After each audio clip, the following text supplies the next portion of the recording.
Más de uno. Madrid Norte. Sonia Crespo. Onda Cero. 1:48. Les decía que hoy estamos viajeros, lo hemos demostrado con los anteriores temas, pero es que ahora vamos a viajar al pasado. Y ya saben que el piloto de este viaje cada miércoles es nuestro Guillermo Herrero, que es el responsable de topónimos.es y que llega tras las huellas de la sierra, también un día más aquí con nosotros. Hola Guillermo, ¿cómo estás? Hola Sonia, muy bien, estoy muy bien y además muy bien acompañado, así que muy contento y deseando contarte la sección de hoy. ¿Qué me dices? ¿Bien acompañado? Sí, estoy aquí con personas mayores, mis abuelos, que precisamente me han ayudado a editar y a poder conseguir más información para contarte de qué trataba ese oficio del esquileo, porque yo seguro que todos lo hemos escuchado, pero ellos me han dado detalles pues de personas que lo han vivido precisamente. Qué buena fuente tienes ahí. Así que un saludito a los abuelos de Guillermo Herrero, que sé que son muy fans de su nieto, y no me extraña. Hoy vamos a hablar, ya lo ha avanzado Guillermo, de ese trabajo, del trabajo del esquilador. Bueno, pues vamos a hablar de este oficio. Cuéntanos cositas. Pues durante los últimos 2 siglos, los habitantes de los pueblos, de la gran mayoría de pueblos del norte de Madrid, por donde pasaba la cañada, han vivido mayoritariamente se vivía mayoritariamente de la agricultura y de la ganadería, pero había otras ocupaciones, como de algunas ya hemos hablado, como por ejemplo los arrieros, o como por ejemplo los gabarreros o los tejedores, y otros oficios particulares que, sacaban. Lo importante, Sonia, era intentar sacar a la familia adelante. Claro. Pero hoy vamos a hablar del esquileo y de su entorno. Es decir, vamos a hablar de que hacia finales de la primavera de cada año, normalmente en el mes de mayo, se realizaba este esquileo de las ovejas, que además solía estar acompañado de una gran celebración de los pueblos, porque se traía a casa el beneficio económico de la lana, en ambos sentidos, y la tranquilidad de que las ovejas, una vez que estaban esquiladas y empegadas, pues iban ya más descansadas y frescas con los corderos que habían parido en el invierno. A ver, lo de esquilada me suena, y además ahora lo vamos a explicar más, pero lo de empegadas es que me imagino, ahí venga, sin lana, ala, una pega con la otra, no es eso, ¿no? No es exactamente eso. Empegarlas era simplemente hacerles una marca, una señal con la pez, la sustancia que se obtenía de la resina. Sí. En la parte alta del lomo se ponía o bien una señal propia de cada pastor, o también muchas veces simplemente las iniciales, pues José Luis, JL. Y había varias cuadrillas, además, en la gran mayoría de pueblos, que competían, pero noblemente, por ver quién lo hacía mejor y más rápido. Esto del esquileo. Se picaban, muy bien. Se picaban un poquito. Y normalmente se hacía en un pajar, y el trabajo de estos hombres, desde luego, que era un trabajo duro, el trabajo de los esquiladores. Bueno, vamos a hablar de ese proceso de esquilar. ¿Cómo se hacía? Pues 2 de ellos se encargaban de atar a las ovejas de 3 patas. Vale. Pero no se decía atar, sino que me ha dicho mi abuela, que la tengo aquí al lado, que se decía legar. Que ha sido ella quien me lo ha dicho, esa palabra, que no es atar, sino que las legaban a las ovejas.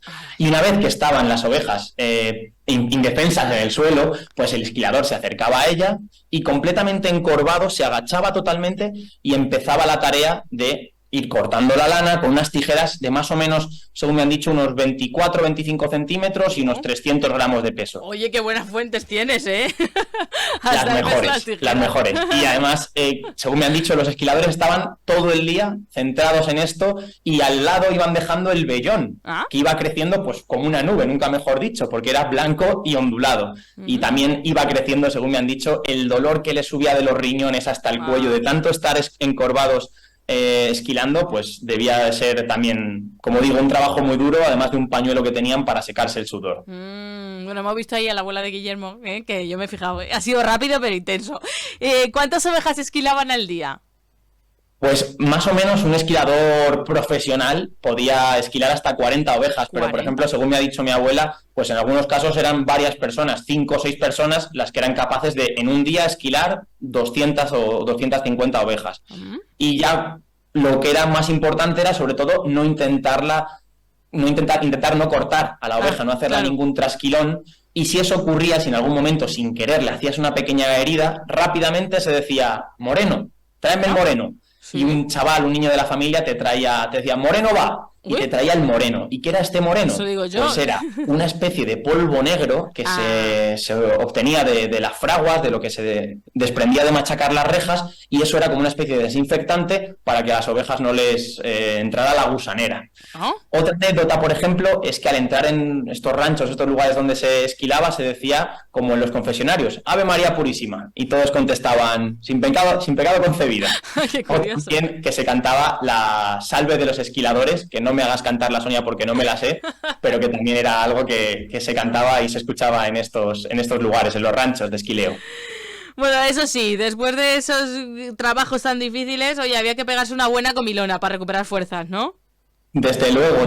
Además, según recuerda mi abuela, había que hacer el desayuno, la comida y la cena a los esquiladores. Hombre. En el caso, como decimos, de que los esquiladores vinieran de fuera a esquilar.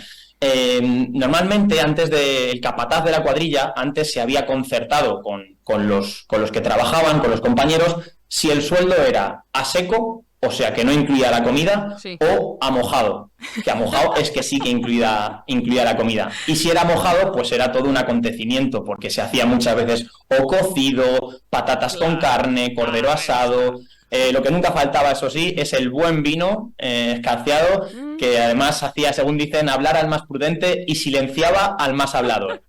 De postre un arroz con leche o torrijas y bueno, siempre además con buen humor, porque ya que era un trabajo tan duro, sí que me han comentado que lo importante era tomárselo un poco con humor, porque luego había que volver al Tajo, estar por la tarde hasta terminar la tarea, y según recuerda mi abuela, me dice, cuando soltaban al ganado, es que, vamos, salían las ovejas disparadas y ya que habían pasado todo el día sin poder andar demasiado esperando su turno para que les quitaran el abrigo, pues cuando por fin por la tarde les dejaban ir a comer a las ovejas al pasto, salían, escopetadas. Oye, ¿y cuánto cobraban? Eso lo hemos llegado a saber. ¿Cuánto cobraba un esquilador? Pues por hacer una referencia de los pueblos del norte de Madrid, por ejemplo, una cuadrilla de esquiladores en Montejo, en unos documentos del año 1902, parece ser que fueron a esquilar a Buitrago 14.000 cabezas. ¡Hala! Y a cada esquilador de jornal diario era de 2 pesetas con 20 céntimos. 2 pesetas con 20 céntimos era el jornal en 1902. En la actualidad, pues todo esto ya se ha perdido, Sonia, es así, porque se les esquila a máquina, muy deprisa, ya no hay ese moreno, tráeme el moreno cuando hay una heridita, no había comida, ya no se recogía la lana, no se cantaba esa salve, bueno, que es que apenas ya hay ovejas tal y como las conocíamos antes. Entonces ya no se celebra ese esquileo como se celebraba en el siglo XX, y bueno, los que lo vivieron pues lo añoran y por eso hoy aquí pues lo contamos. Ay, que me ha encantado hablar de lo del esquileo, que tengas ahí a tus abuelos que les haya servido para rememorarlo, que hayan compartido con nosotros sus conocimientos. Ahí les tenemos. Oye, ¿cómo se llaman? Eso, Sonia, muchos besos.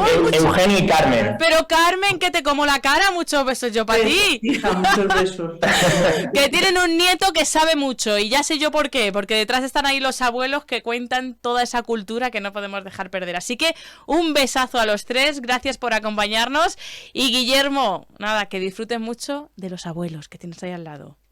Seguro que sí, Sonia, muchas gracias. Hasta la semana que viene. Adiós, Carmen. Adiós. Adiós.